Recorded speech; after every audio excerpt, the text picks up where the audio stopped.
these reforms are supposed to work. I know the general notion is when we hear tax, is that okay. The general notion is that the reason why government institutes tax policy or you know does any reform around tax is because it wants to raise revenue. But that's not the full story, right?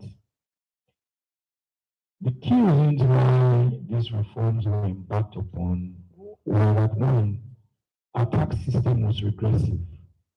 What do I mean by regressive?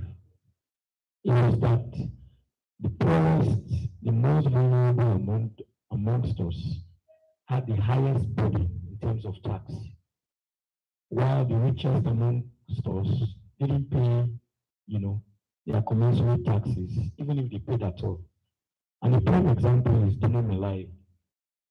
Dino Melai, if you're on social media, you know that he flaunts his cars, his houses, his trips. But for 2024, Dino Melai's personal income tax he paid was only about 200 or 300,000 naira. Cannot recollect.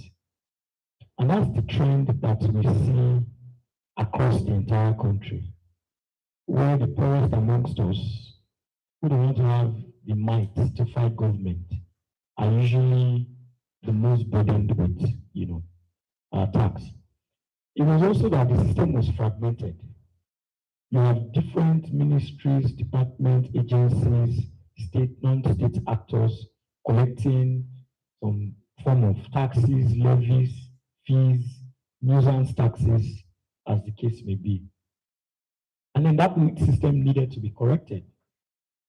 It was also that the current system did not promote investment because it would seem that we're taxing the fruits, right, instead of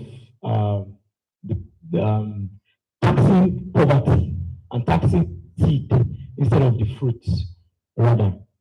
And so all of this needed to be addressed. And if I pick personal income tax as a starting point, just to ask, how many of us here are in paid employment, like we receive salary at the end of the month?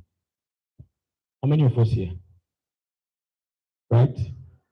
So, did you see any change in your salary, whether an increase or a decrease from December to January or February? There was an increase, right? All of you saw an increase. Do you know why you saw that increase for those who are salary earners?